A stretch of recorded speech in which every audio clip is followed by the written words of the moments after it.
Bienvenidos a Islam en Spanish. La siguiente grabación o audio ha sido elaborada por Islam in Spanish.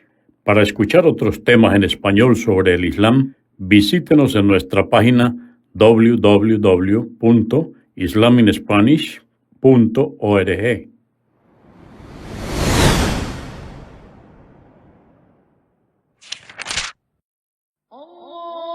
Bismillah ar-Rahman ir-Rahim. En el nombre de Alá, el Clemente, el Misericordioso. Todas las alabanzas pertenecen a Alá, subhanahu wa ta'ala. Lo alabamos, buscamos su ayuda y su perdón y le pedimos su guía. Nos refugiamos en Alá del mal en nuestras almas y de la maldad de nuestros hechos. A quien Alá guíe, nadie podrá desviarlo. Y a quien Alá, subhanahu wa ta'ala, desvíe, nadie podrá guiarlo. Atestiguo que nadie merece ser adorado excepto Alá, quien no tiene asociados, y atestiguo que Muhammad, la paz de Dios sea con él, es su siervo y mensajero. En este día decimos que una de las cosas más importantes es saber si de verdad Dios se hizo hombre, y este tema lo vamos a hacer originado por la persona del doctor Bilal Phillips, PhD en Teología de la Universidad de Gales, Reino Unido. Esta traducción de este tema lo hizo el licenciado Mohamed Isa García. Además del prólogo, en un total de 10 capítulos, voy a enumerarlos. Vamos a hablar sobre la creencia en Dios, los dioses, el hombre es Dios, Dios se convierte en sus criaturas, Dios se convierte en un hombre, los hombres se convierten en Dios. ¿Por qué? ¿Dios se hizo hombre? ¿Puede el hombre convertirse en Dios? ¿Dios tuvo un hijo? Y además de esto, una amplia bibliografía.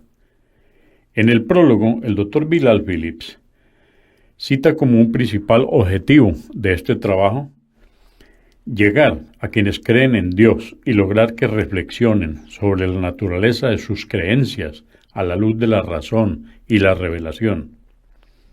En realidad, este tema fue editado para varias conferencias en diferentes lugares y finalmente hoy nos llega para ustedes en mi voz, Abu Mujahid Fletcher, en representación de Islam in Spanish.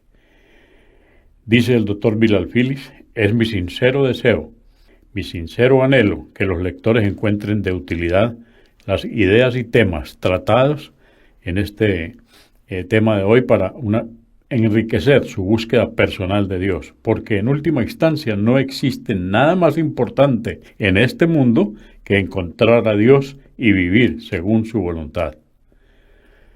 Ahora, para quienes no estén interesados en esta búsqueda, ni en vivir según la verdad divina, solo puedo ofrecerles una humilde oración para que Dios los ayude a encontrar el camino de regreso a Él antes de que se les acabe su tiempo en este mundo.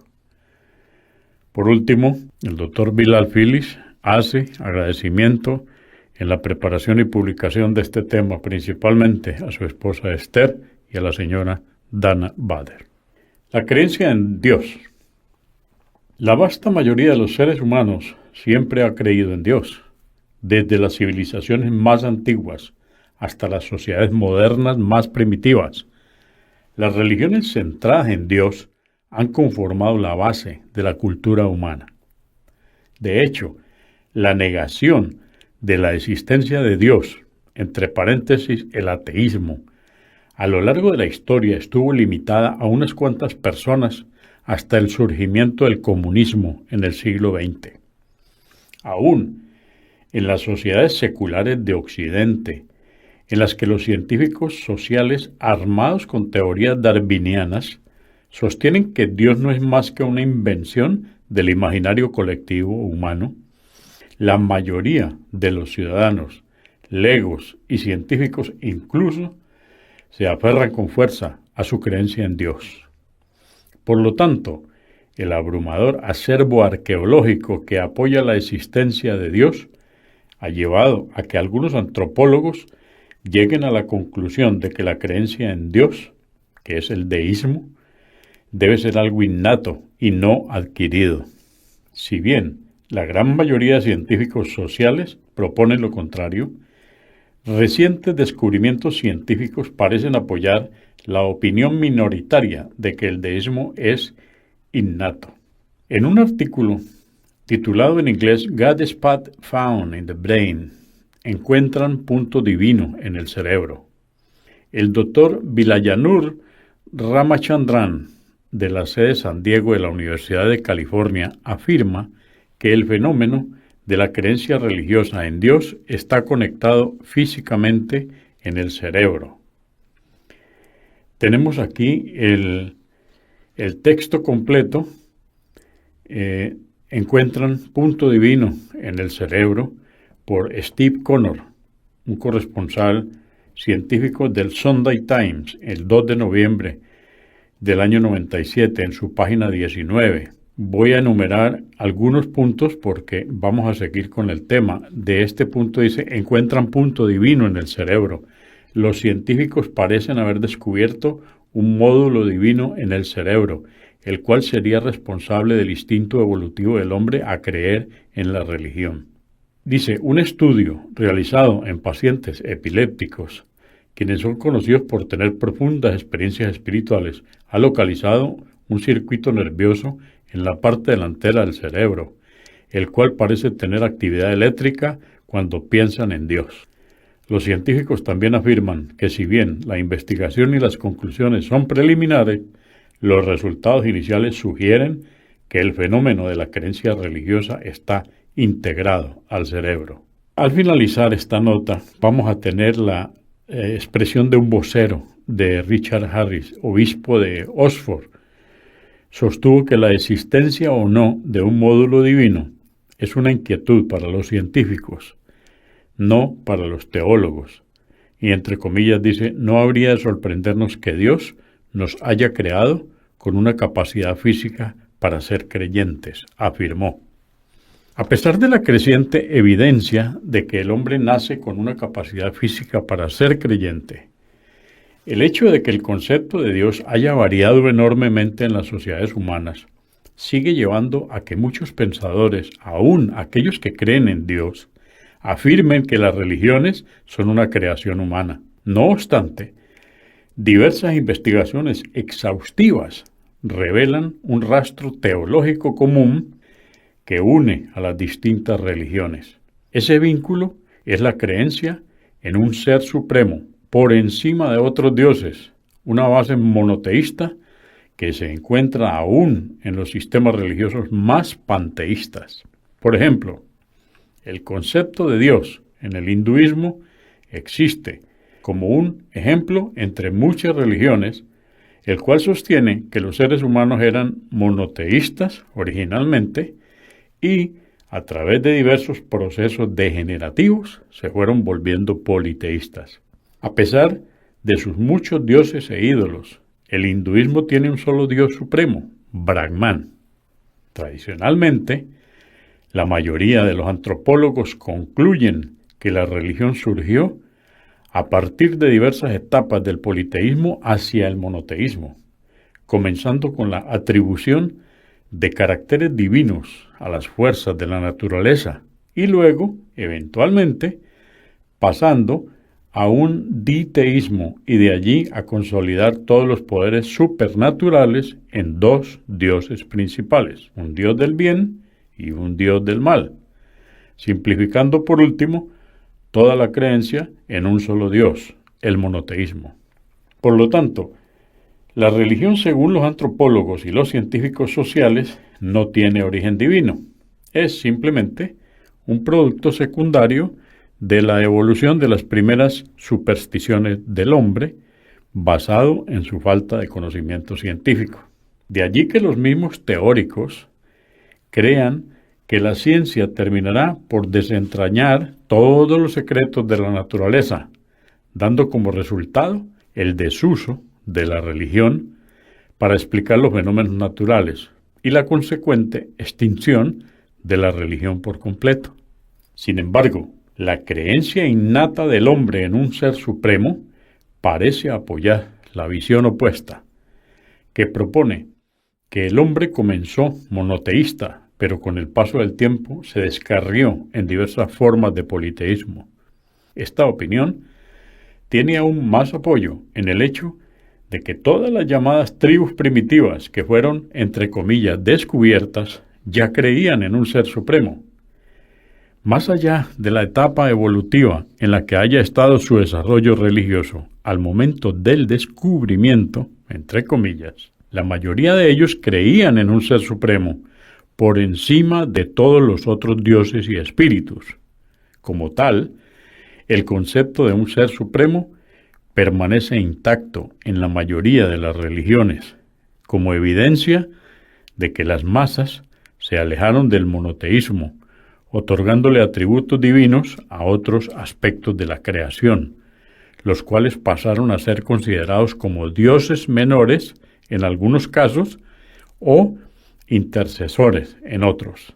No obstante, un Dios supremo, sea cual fuere su forma, es el centro de la mayoría de las religiones. Los dioses, no obstante, sigue quedando un aspecto de la creencia en Dios que desafía toda lógica o razón, pero que se ha convertido en la piedra fundamental de la fe. Es la creencia de que Dios se hizo hombre.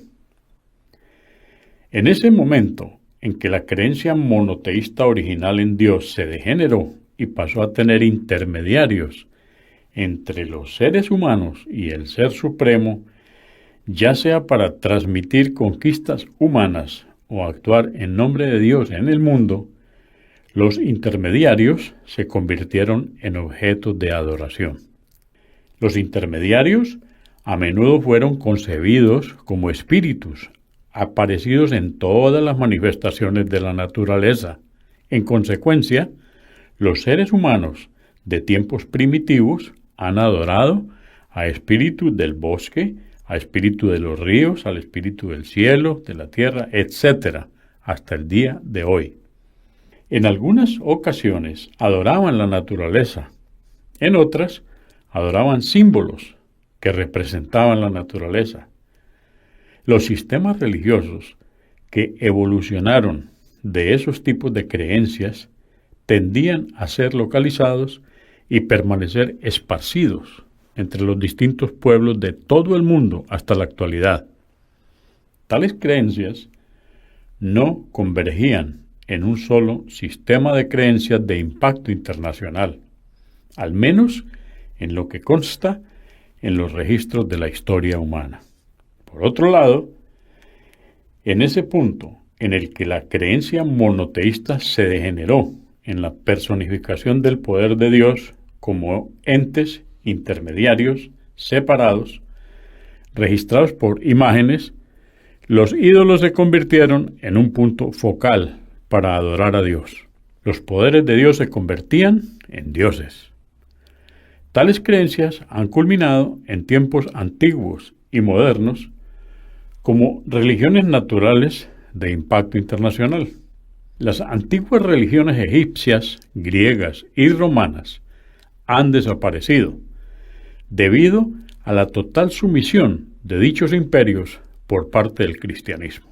Sin embargo, la expresión india del hinduismo sobrevivió tanto a la colonización musulmana como a la cristiana y permanece como la religión nacional de aproximadamente 1.000 millones de personas en la India.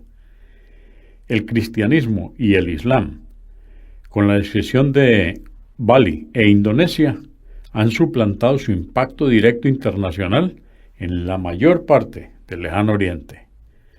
Sin embargo, las distintas formas del budismo subástago se han convertido en la principal religión de cientos de millones en el Lejano Oriente. Las distintas formas del movimiento reformista hindú siguen esparciéndose hoy en Occidente. El hombre es Dios. Según el hinduismo, el concepto básico es que todo es Dios. Básicamente, no hay distinción entre Dios y su creación. En la filosofía hindú, todo ser vivo tiene un ser o alma llamado Atman. Atman Normalmente, se cree que el alma es en realidad Dios, llamado Brahman. En consecuencia, la esencia de la creencia hindú es la idea de que Atman y Brahman son lo mismo. En otras palabras, el alma humana es divina. Aún más, la sociedad humana está dividida en castas o clases, en la que cada una representa a los seres humanos que llegaron a la existencia desde distintas partes del ser divino Brahman. La casta superior, los brahmines, provienen de la cabeza de Dios, mientras que la casta inferior, los sudras, provienen de los pies de Dios. Si bien oficialmente hay solo 4 castas principales, en realidad hay muchas subcastas. Cada una de las castas principales se divide en miles de castas menores. Los hindúes creen que cuando una persona muere se reencarna. El alma, Atman, de la persona muerta nunca muere, sino que continúa volviendo a nacer. Si las personas son buenas en la vida, volverán a nacer en una casta superior en su próxima vida. Por otro lado, si fueron malos en esta vida, volverán a nacer en una casta inferior, que es una de las razones por las cuales tantos hindúes se suicidan cada año. A diario, los periódicos dan cuenta de incidentes con personas o familias enteras que se ahorcan desde los ventiladores del techo de sus casas. En una edición reciente de un periódico local, un hindú se mató cuando la India perdió un juego de cricket frente a Sri Lanka. Cuando el sistema de creencia de una persona se basa en la reencarnación, el suicidio se convierte en un camino fácil para evadir las dificultades de la vida. Cuando una persona llega a la casta superior, los brahmines, después de varias reencarnaciones, termina el ciclo de nacimientos y se reúne con Brahman. Este proceso de reunificación se llama moksha, con una K en el medio, moksha, mientras que en el budismo es llamado nirvana. El Atman se reúne nuevamente con Brahman. Así el hombre se vuelve Dios. Dios se convierte en sus criaturas. Título. En la creencia hindú, los atributos de Brahman se manifiestan en forma de distintos dioses. El atributo de la creación se convierte en el dios creador, Brahma. El atributo de la conservación se convierte en el dios conservador, Vishnu. Y el atributo de la destrucción se convierte en el dios destructor, Shiva. El más popular de los tres, Vishnu, se encarna en los seres humanos en distintos puntos de la vida. Esta encarnación es conocida en sánscrito, el idioma sánscrito, como avatar, que significa descenso. La misma representa el descenso de Dios al mundo humano, convirtiéndose en ser humano o en alguna de las criaturas de este mundo. Principalmente, el término avatar se refiere a las 10 apariciones principales del dios Vishnu. Una de ellas es Matsya, la encarnación de Dios como pez. Kurma, la encarnación de Dios en forma de tortuga. Varaha, la encarnación de Dios en forma de jabalí. Narasimha, la encarnación de Dios como mitad hombre, mitad león. Vamana, la encarnación de Dios como enano. Y quizá la más común de todas, Rama, la encarnación humana. Rama es el héroe de la épica Ramayana, sobre la cual se hacen películas muy populares en la India. El otro dios popular es Krishna, la otra encarnación de Vishnu como ser humano. Su épica es el Mahabharata, que describe el descenso de los dioses en formas humanas para salvar a la diosa Tierra, oprimida por los demonios, agobiada por la superpoblación y en peligro de disolución. Existen diversas variaciones de esta creencia con respecto a la cantidad de encarnaciones que existen y sobre las distintas formas animales que adoptan, pero en general siguen esas manifestaciones. En consecuencia, en el hinduismo, la fe de una quinta parte de la humanidad, esto es el hinduismo, el hombre es Dios o parte de Dios. La diferencia entre el creador y su creación es sólo superficial.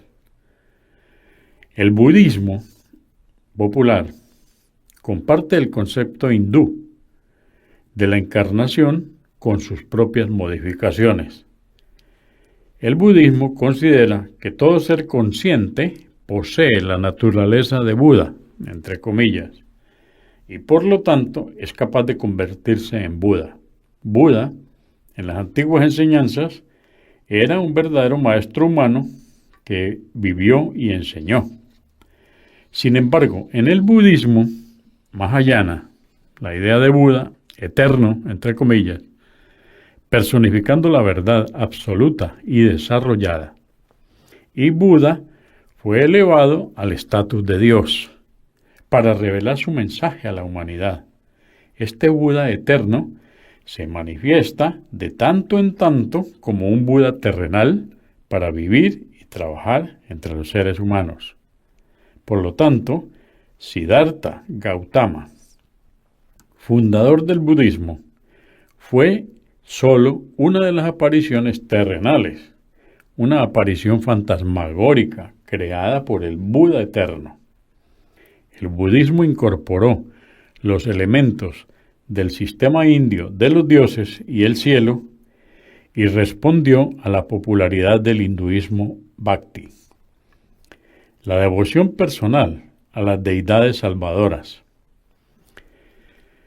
La naturaleza absoluta o naturaleza de Buda fue vista por algunos como poseedora de atributos que se manifiestan como Budas y Bodhisattvas eternos que existieron en reinos espirituales y que ofrecían sus méritos, protección y ayuda para lograr la iluminación en sus seguidores y devotos.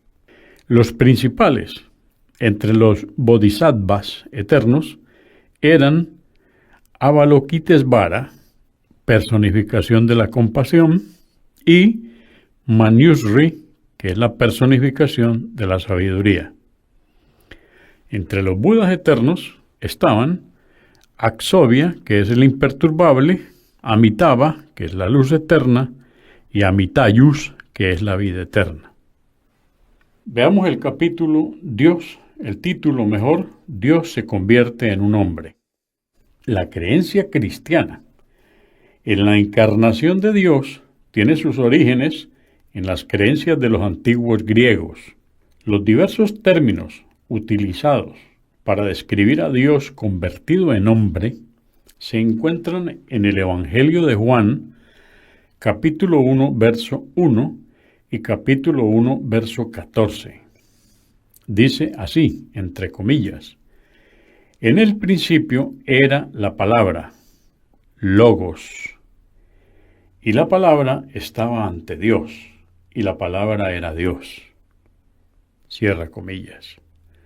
Juan continúa diciendo, abre comillas de nuevo y dice, y la palabra se hizo carne, puso su tienda entre nosotros y hemos visto su gloria, la gloria que recibe del Padre el Hijo único. En él todo era don amoroso y verdad. Cierra comillas. Si bien el término griego logos se traduce como palabra, no existe un equivalente exacto en nuestro idioma. Su importancia radica en su uso como vocablo técnico en el pensamiento metafísico griego desde el siglo VI a.C. hasta el siglo III de la era cristiana, y en su apropiación por parte de pensadores judíos y cristianos. Primero apareció en las expresiones de Heráclito. Esto está entre los años 540 y 480 a.C. Apareció como el principio motivador del universo, pero para la época de Aristóteles fue suplantado por el poder inmaterial nous y convertido en poder material.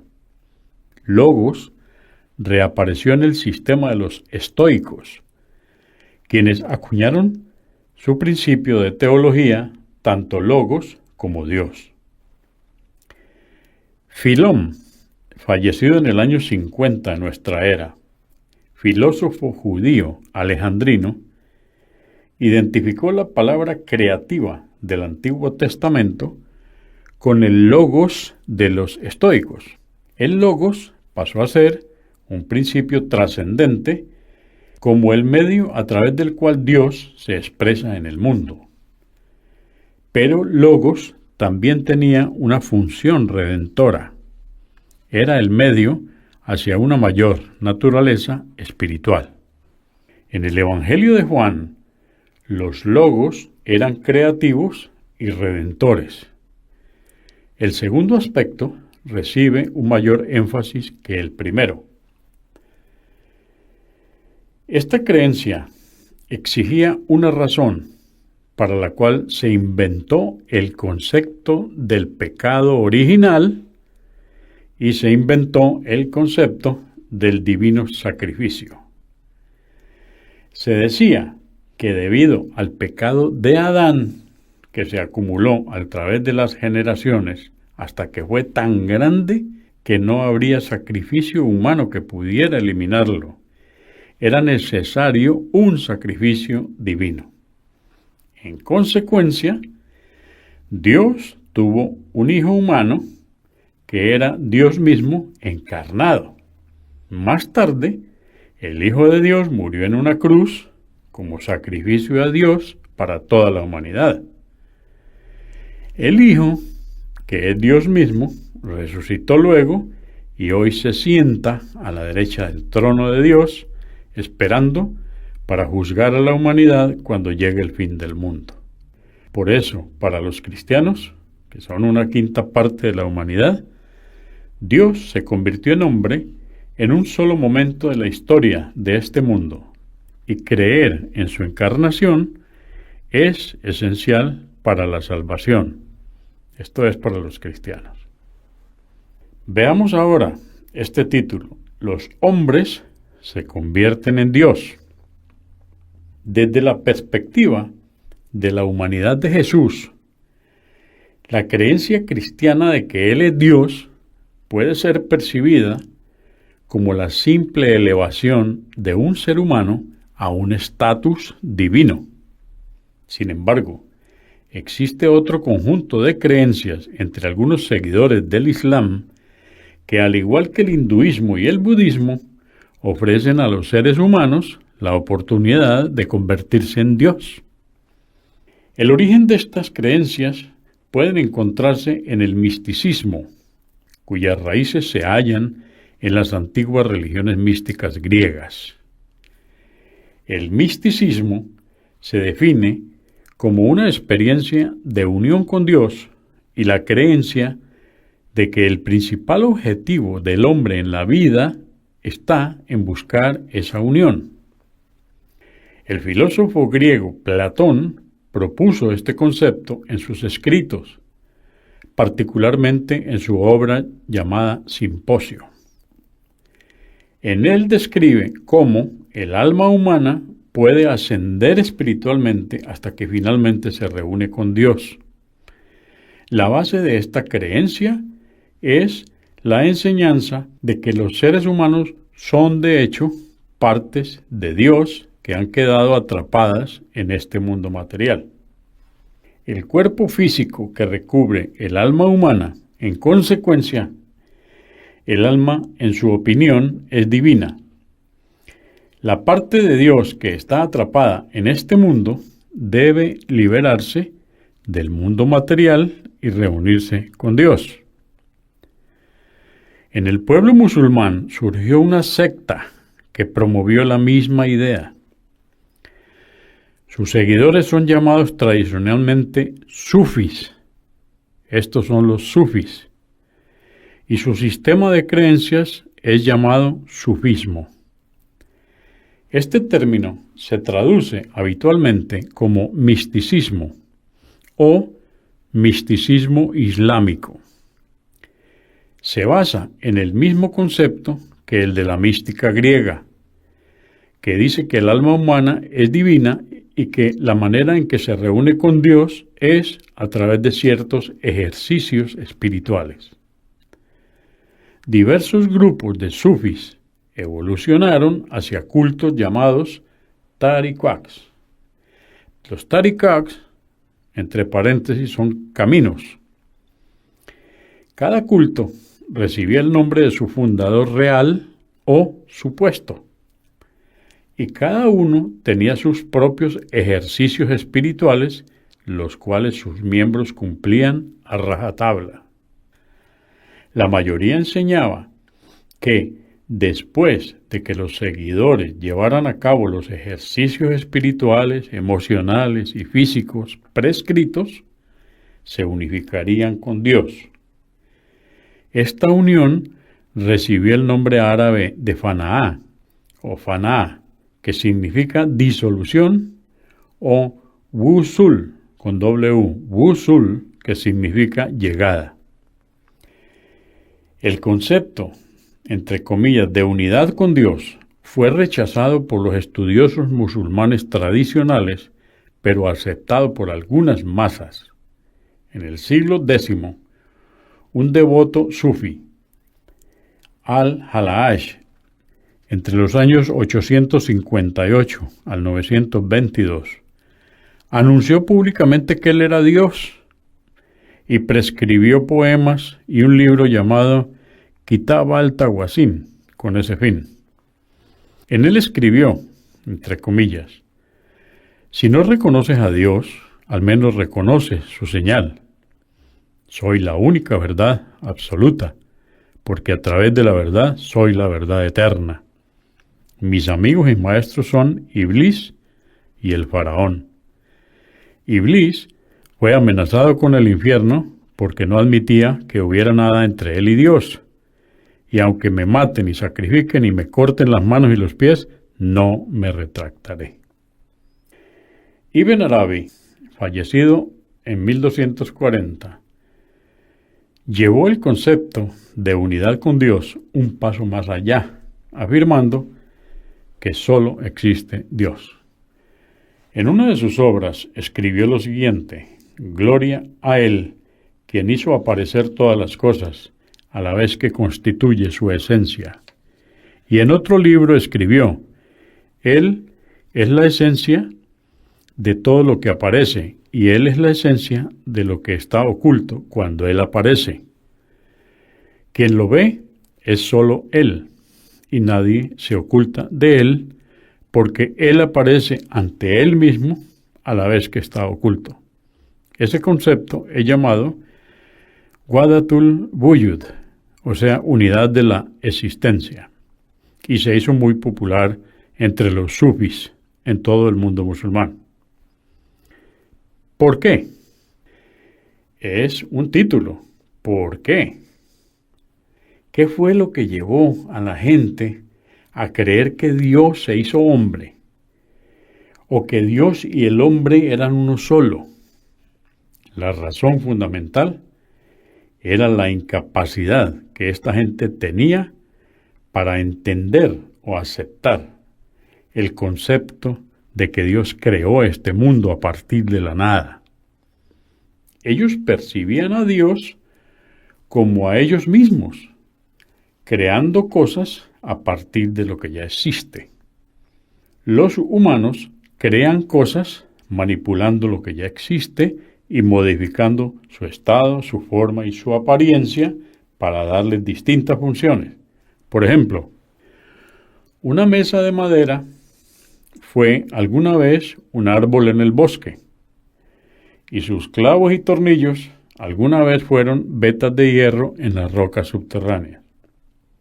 Los humanos cortaron el árbol y le dieron forma de mesa. Extrajeron el hierro, lo fundieron y le dieron la forma a las piezas que conforman la mesa. Luego unieron todas las partes para así crear la mesa con sus distintos usos. De igual manera, las sillas plásticas en las que nos sentamos alguna vez fueron petróleo líquido, almacenado en las entrañas de la tierra. Es imposible imaginarnos sentados sobre petróleo, de la misma manera que nos sentamos sobre una silla. Sin embargo, gracias a la capacidad humana de manipular los componentes del petróleo, se produce el plástico y se fabrican las sillas para que los humanos se sienten en ellas. Esa es la esencia de la actividad humana. Los humanos simplemente modifican y transforman lo que ya existe. Los humanos no crean los árboles, ni producen el petróleo, ni producen el hierro. Cuando hablan de producción de petróleo, en realidad se está hablando de extracción del petróleo. El petróleo fue creado a través de millones de años de procesos geológicos. Luego los humanos lo extrajeron de la tierra, lo refinaron y lo usaron.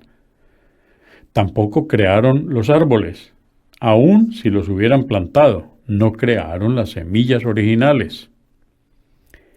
En consecuencia, los humanos, en su ignorancia de Dios, a menudo conciben a Dios como un ser igual a ellos.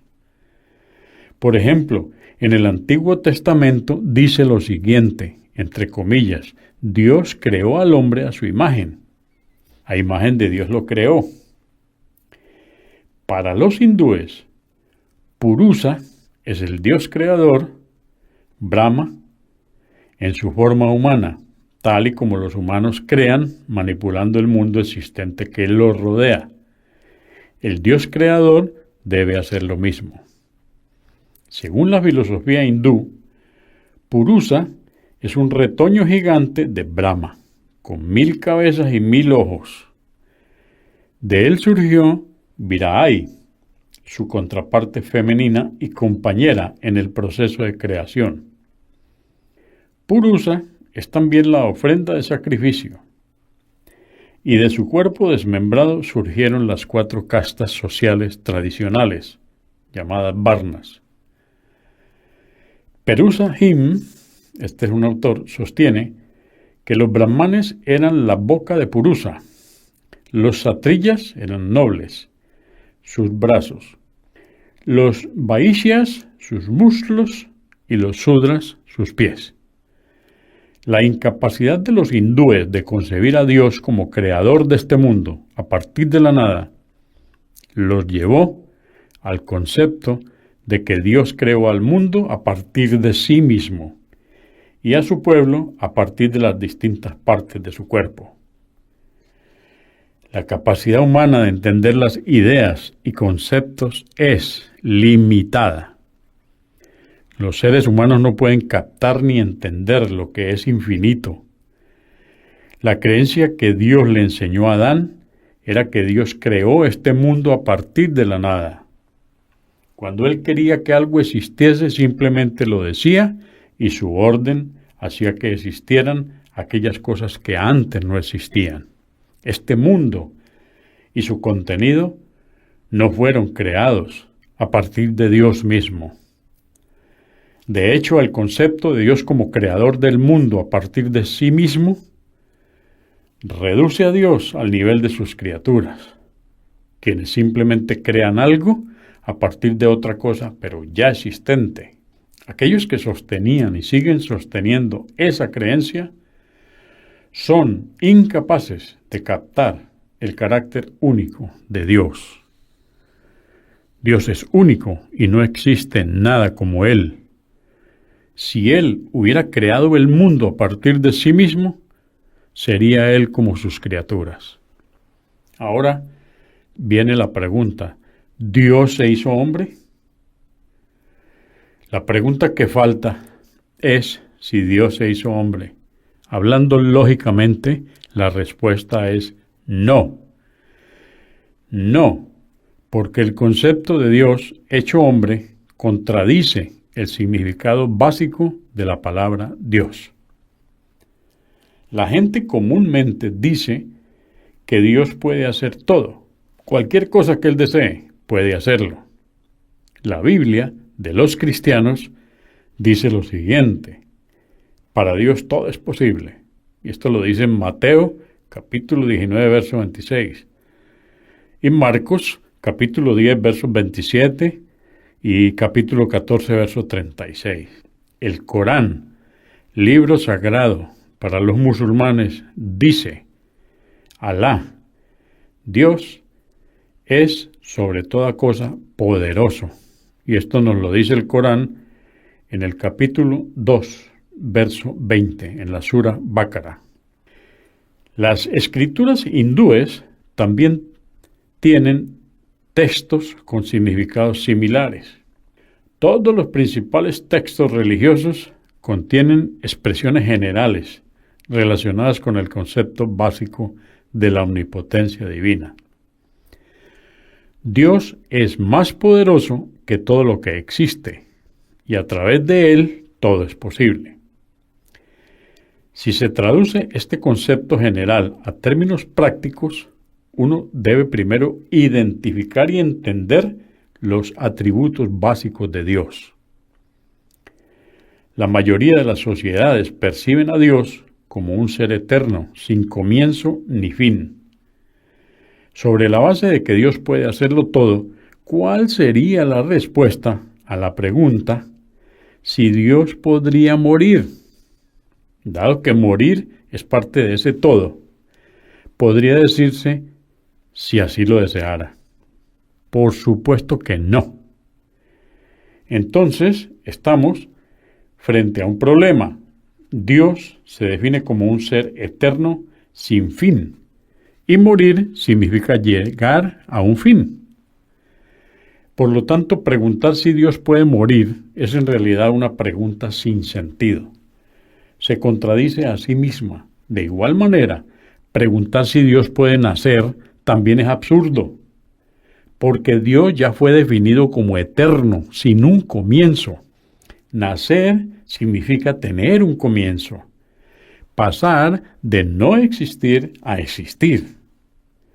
En la misma línea, los filósofos ateos suelen preguntarles a los creyentes: ¿puede Dios crear una roca que sea tan pesada que Él mismo no pueda levantarla?